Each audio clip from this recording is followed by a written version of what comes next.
সদ্যজাত সন্তান দেখতে ভিন্ন রকম, এ কারণে আমাদের এলাকার এক ব্যক্তি স্ত্রীকে তালাক দিয়েছেন। সন্তান দেখতে ভিন্ন রকম হলে স্ত্রীর প্রতি সন্দেহ পোষণ করা এবং তালাক দেওয়া সঙ্গত কিনা, এ ব্যাপারে শরীয়ত কি বলে? খুবই প্রয়োজনীয় একটি প্রশ্ন। প্রিয় দর্শক, এমন হতে পারে যে মা বাবা দেখতে একরকম, তাদের সন্তান হুবহু দেখতে অন্য কারোর মতো, বা মা বাবা কারোর চেহারার সাথে সন্তানের মিল নেই, এমনটি হতে পারে। মা বাবার গায়ের যে রং, সন্তানের রং তার ভিন্নতর কিছু, এমনটিও হতে পারে। এটিকে স্বাভাবিক হিসাবে নেওয়া উচিত এবং এর মাধ্যমে মায়ের চরিত্রে কালিমা লেপন করার কোনো সুযোগ কিন্তু ইসলামের দৃষ্টিতে নেই। এবারে সুস্পষ্ট একটি হাদিস সহিহ মুসলিমে বর্ণিত হয়েছে। আবু হুরায়রা বর্ণনা করেছেন যে নবী করিম সাল্লাল্লাহু আলাইহি ওয়াসাল্লামের কাছে বনী ফাজারা গোত্রের এক ব্যক্তি এসে বলেছেন, হে আল্লাহ রাসূল, আমার স্ত্রী এমন এক সন্তান প্রসব করেছে যে সন্তান কালো, অথচ আমরা দুজনে সাদা। তো এই কালো সন্তান কোত্থেকে এলো, এটা নিয়ে আমার স্ত্রীর প্রতি আমার সন্দেহ তৈরি হয়। তখন নবী করিম সাল্লাল্লাহু আলাইহি ওয়াসাল্লাম তাকে জিজ্ঞাসা করলেন, তোমাদের কি ওঁট আছে? বললেন, হ্যাঁ, অনেক ওঁট আছে। তিনি বললেন, যে ওঁট আছে তোমাদের, এই ওঁটগুলোর সবগুলোর কালার কীরকম? সবগুলোর কালারই কি লাল? তিনি বললেন যে এই ওঁটের কালার লাল। নবীজি বললেন যে এর মধ্যে কি কোনোটা ছাই টাইপের কালার নাই? নবী সাল্লাল্লাহু আলাইহি ওয়াসাল্লাম এর প্রশ্নের জবাবে সাহাবী বললেন যে হ্যাঁ, একটা আছে, বা কোনোটা আছে যে ছাই বা আপনার কি বলে এটাকে, সুরমা কালারের। তখন নবী করিম সাল্লাল্লাহু আলাইহি ওয়াসাল্লাম বললেন যে এটা কিভাবে হলো? তখন বলল যে হয়তো তার পূর্বের কোনো ওঁট এরকম ছিল, সেখান থেকে এটা হয়েছে। নবী সাল্লাল্লাহু আলাইহি ওয়াসাল্লাম বললেন যে তোমার সন্তানের বেলাও একই কথা প্রযোজ্য। তার বংশের পূর্বের কারোর থেকে তার এ কালার এসে থাকতে পারে।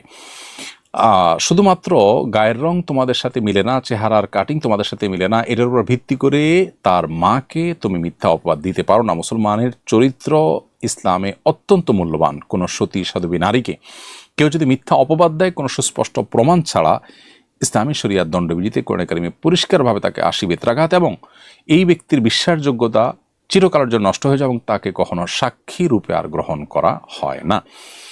এরকম কঠিন শাস্তির কথা বলা হয়েছে একজন নারীর, সতী সাধবী নারীর চরিত্রে কালিমা লেপন করবার কারণে। অতএব কোনো মা বাবার সন্তান যদি ভিন্নতর হয়, তাদেরকে নিয়ে বাজে কথা বলা অথবা মার চরিত্রে কালিমা লেপন করা সুস্পষ্টভাবে হারাম। এই হাদিস থেকে, মুসলিমের হাদিস থেকে পরিষ্কারভাবে বোঝা গেল। এছাড়াও আরেকটা হাদিস আছে, যে হাদিসের আলোকে আমরা জানি যে মাতৃগর্ভে থাকাকালীন সময়ে শিশুকে আল্লাহ তাআলার পক্ষ থেকে ফেরেশতারা বিভিন্ন ছবি দেখান এবং তার পরিবারে তার বংশের বিভিন্ন লোকজনের ছবি দেখান। সে যার মতো হতে চায় তার মতো হতে আল্লাহ তাআলার তরফ থেকে ফয়সালা করা হয়, এই মর্মে একটা হাদিস পাওয়া যায়। তো খোলাসা কথা হলো যে সন্তান দেখতে অন্যরকম বা আপনার গায়ের রং ভিন্ন, এটার উপর ভিত্তি করে মায়ের চরিত্রে বা বাবা মার ব্যাপারে কোনো নেগেটিভ মন্তব্য করা সুস্পষ্টভাবে গুনাহের কাজ। মুসলমানের চরিত্র অনেক মূল্যবান, কোনো সুস্পষ্ট প্রমাণ ছাড়া কারোর চরিত্রহানি করা যাবে না। অতএব যে ব্যক্তি নিজের স্ত্রীকে এই কারণে তালাক দিয়েছেন তিনি জঘন্য অপরাধ করেছেন এবং তার উচিত আল্লাহর কাছে তওবা করা এবং তার সংশোধন করা। এরপর প্রশ্ন হলো, একবার আমি এভাবে শপথ করেছিলাম, আমি আমার রোজার কসম করে বলেছি অমুক কাজটি করব না, এখন আমি সে কাজটি করতে চাচ্ছি, এ ধরনের শপথ করার বিধান কি? এর কাফারা কিভাবে আদায় করব? প্রিয় দর্শক, রোজার কসম বা নামাজের কসম, এভাবে কসম করলে আসলে কসম হয় না। অতএব কসম যেহেতু হয় না, অতএব এটার কাফারারও প্রশ্ন নাই, এটা রক্ষা করা আবশ্যক নয়। শপথ করতে হবে আল্লাহর নামে। নবী সাল্লাল্লাহু আলাইহি ওয়াসাল্লাম বলেছেন, মান আরাদা আন ইয়াহলিফা ফালিয়াহলিফ বিল্লাহি আও লিয়াসমুত। কেউ শপথ করতে হলে সে আল্লাহর নামে শপথ করবে, আর না হলে সে চুপ থাকবে। অতএব আল্লাহর নামে শপথ করতে হবে। কোনো রোজা বা কোনো ইবাদতের নামে শপথ করলে সেই শপথ হিসাবে গণ্য হবে না। এক ভাই লিখেছেন, কয়েকদিন পর বাবা হতে যাচ্ছে ইনশাআল্লাহ, নবজাতকের অভ্যর্থনায় আমার করণীয় কি? সদ্যজাত সন্তানের প্রতি বাবা মায়ের উপর কি কি হক রয়েছে? প্রিয় দর্শক, আপনার প্রশ্নের উত্তর হলো, নবজাতকের প্রতি আপনার কর্তব্যের অংশ হিসাবে নবজাতকের জন্মের পর তার উদ্দেশ্যে একটু দোয়া নিবেদন করবেন। নবী করিম সাল্লাল্লাহু আলাইহি ওয়াসাল্লাম হাসান এবং হুসাইন রাদিয়াল্লাহু তাআলা আনহুমার জন্মের পর দোয়া করেছিলেন, উঈযুকুমা বিকালিমাতিল্লাহি তাম্মাহ ওয়া মিন শাররি কুল্লি শাইতানিন হাম্মা ওয়া মিন কুল্লি আইনিন লাম্মাহ। অর্থাৎ তারা দুজনে যমজ ভাই ছিলেন। নবীজি তাদের জন্য দোয়া করেছেন এবং বলেছেন যে তোমাদের উভয়কে আল্লাহর কাছে আশ্রয় প্রার্থনা করি তোমাদের জন্য, শয়তান থেকে এবং মানুষের বদনজর থেকে। তো এভাবে আপনার সন্তানের জন্য আপনি দোয়া করবেন, শয়তান থেকে আল্লাহ যেন তাকে নিরাপদে রাখেন, পানাহ দেন। কারণ এই পৃথিবীতে তাকে জাহান্নামে নেওয়ার জন্য শয়তানের বহু আয়োজন আছে, সেখান থেকে সে যেন হেফাজতে থাকে, যেন জন্মের পরপরই আল্লাহর কাছে দোয়া নিবেদন করে রাখতে হয়। দ্বিতীয়ত, সন্তানের ডান কানে আজান এবং বাম কানে একামত, জাস্ট আজান কামাতের বাচ্চাগুলো শব্দগুলো তার কানে শোনানো বা তাকে তার কানে উচ্চারণ করা বা সে শুনতে বা জাস্ট সেরকম মৃদুকণ্ঠে শোনানো। তৃতীয়ত তাহনিক করা, অর্থাৎ কোনো নেককার মোত্তাকি পরহেজগার মানুষকে দিয়ে সেরকম কাউকে না পাওয়া গেলে নিজেরা করতে পারেন।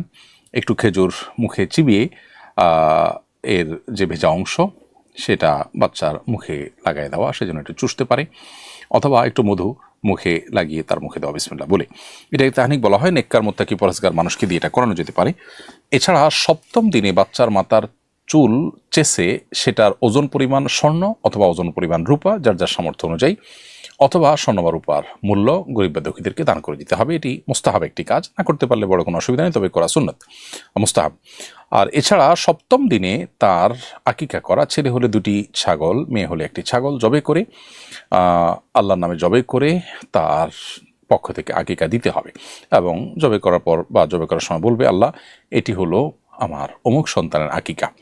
তার আগে তার জন্য সুন্দর একটা নাম নির্বাচন করতে হবে। সে নাম নির্বাচন করার ক্ষেত্রে শরিয়ার যে নীতিমালা আছে সেগুলো লক্ষ্য করে তার মুসলিম আইডেন্টিটি প্রকাশ পায় সেরকম নাম রাখার চেষ্টা করতে হবে। আজকাল অনেকে আমরা আনকমন নাম রাখতে গিয়ে মুসলিম আইডেন্টিটির বাইরে চলে যায় এবং এমন সব নাম রাখি সন্তানদের যে নামগুলো দেখে তাদের আসলে মুসলিম কি অমুসলিম বোঝার কোনো উপায় থাকে না। পৃথিবীতে পশ্চিমারা যাদের ধর্মকর্ম একেবারে হারিয়ে গেছে তারা পর্যন্ত তাদের সন্তানদের নামকরণ করার ক্ষেত্রে ধর্মীয় আইডেন্টিটিকে এখনও মাথায় রাখে।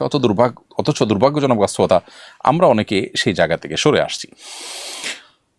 অতএব এই কাজগুলো আপনি আপনার সন্তানের জন্য করবেন ইনশাআল্লাহ বিদিনিল্লাহ। সন্তানকে নেককার করার জন্য, দিনদার করার জন্য ছোটবেলা থেকে আপনি চিন্তা করবেন, ভাববেন এবং তার জন্য সেই প্ল্যান প্রোগ্রাম করবেন। এটি আপনার কর্তব্যের অংশ তার প্রতি।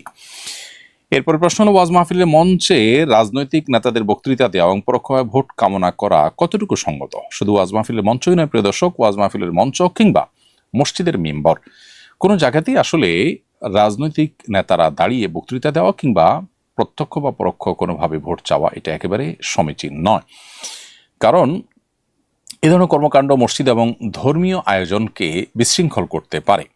আমরা ইতিমধ্যে বিভিন্ন জায়গায় বিভিন্ন সময় দেখেছি যে রাজনৈতিক বক্তব্য যখন দিতে যায় কেউ, মানুষ হইচই করে, মানুষ প্রতিবাদ জানায়, কারণ বিভিন্ন রকমের বিভিন্ন মতের মানুষজন থাকে, তো অনুষ্ঠানের এবং সে আয়োজনের গাম্ভীর্যটা নষ্ট হয়। অতএব রাজনীতির জন্য আলাদা সভা সমাবেশ আমাদের দেশে যেতে হয়, ধর্মীয় অনুষ্ঠানগুলোতে তাদের উপস্থিত হয়ে তারা উপস্থিত হতে পারেন আলোচনা শোনার জন্য, কিন্তু সেখানে উঠে বা সেখানে উপস্থিত হয়ে রাজনৈতিক বক্তব্য দেওয়া কারোর জন্য উচিত নয়। কারণ এখানে যে কোনো এক পক্ষ যখন দিবে, তারা যত ভালো উদ্দেশ্য নিয়ে দেখ না কেন, তাদের প্রতিপক্ষরাও সেখানে কথা বলতে চাইবে। দিন শেষে সেটি হাঙ্গামার রাস্তা তৈরি করতে পারে। এই জন্য মসজিদ, মাদ্রাসা এবং ওয়াজ মাহফিলের মঞ্চগুলোকে আমরা নিরাপদ, সুশৃঙ্খল রাখা এটা আমাদের কর্তব্যের অংশ। এই জন্য প্রত্যেকেরই দায়িত্বশীল আচরণ এবং ভূমিকা রাখা দরকার। এরপরে প্রশ্ন হলো, হাস্যরস করার ব্যাপারে শরীয়তের কোনো সীমা আরোপ করা আছে কিনা? কি ধরনের রসিকতা করা যাবে এবং কি ধরনের রসিকতা করা যাবে না, কোরআন সুন্নাহর দলিল সহ জানতে চাই। প্রিয় দর্শক, রসিকতা মৌলিকভাবে করা যাবে। মানুষের বেঁচে থাকার জন্য আনন্দ বিনোদনের দরকার আছে, ইসলাম সেটিকে নিষেধ করে না। আমাদের প্রিয় নবী সাল্লাল্লাহু আলাইহি ওয়াসাল্লাম তিনিও কখনো কখনো রসিকতা করতেন, তবে তার রসিকতায় কোনো অসত্য কথা থাকতো না কোনো প্রতারণা। অতএব রসিকতা করতে গিয়ে মিথ্যা বলা যাবে না, রসিকতা করতে গিয়ে প্রতারণা করা যাবে না। নবী সাল্লাল্লাহু আলাইহি ওয়াসাল্লাম একবার এক ব্যক্তিকে বললেন, ইয়াজ আল উজনাইন, অর্থাৎ হে 2 কান বিশিষ্ট, এদিকে আসো। 2 কানধারী ব্যক্তি বলে একজনকে ডেকেছেন, তার তো 2টা কান ছিলই, তো 2টা কানই তো সবার থাকে। নবীজি 2 কানধারী ব্যক্তি, হে 2 কানধারী, এটা বলে যে ডেকেছেন, এটা একরকমের রসিকতা, সত্য কথা বলে রসিকতা করেছেন। ঠিক একইভাবে নবী সাল্লাল্লাহু আলাইহি ওয়াসাল্লাম বলেছেন, যে ব্যক্তি রসিকতা করতে গিয়েও মিথ্যা বলে না, তার জন্য নবী সাল্লাল্লাহু আলাইহি ওয়াসাল্লাম জান্নাতের দায়িত্ব নিয়েছেন। এখান থেকে পরিষ্কারভাবে বোঝা যায় যে রসিকতা করতে গিয়ে মিথ্যা বলা যাবে না। এছাড়া রসিকতা করতে গিয়ে কারোর সম্মানহানি করা যাবে না, কাউকে অপমান অপদস্থ করা যাবে না, রসিকতার মাধ্যমে কাউকে সন্ত্রস্ত করা, ভীত করা, এটা যাবে না। নবী সাল্লাল্লাহু আলাইহি ওয়াসাল্লাম এটিও নিষেধ করেছেন। এবং রসিকতা যদি অতিরিক্ত মাত্রায় হয় সেটাও কিন্তু দোষণীয় এবং ত্রুটির বিষয়। আজকাল বিশেষ করে তরুণদের মধ্যে অনেক বেশি রসের প্রবণতা আমরা দেখতে পাই। তারা খুব বেশি রসিকতা করতে পছন্দ করে। তো তাদেরকে লক্ষ্য রাখতে হবে যে রসিকতা করতে গিয়ে কখনো নিজের দিন এবং দিনী আদর্শের বাইরে যাওয়া যাবে না। একজন মুসলমান হিসেবে রসিকতা করতে গিয়ে এমন কিছু করা যাবে না যেটা আল্লাহ তাআলার কাছে অপরাধ হিসেবে বিবেচিত হবে, এবং যেগুলোকে আল্লাহ এবং আল্লাহ রাসূল নিষেধ করেন সেগুলো আমাদের জন্য সত্যি অকল্যাণের এবং সেগুলো আমাদের জন্য ক্ষতির কারণ।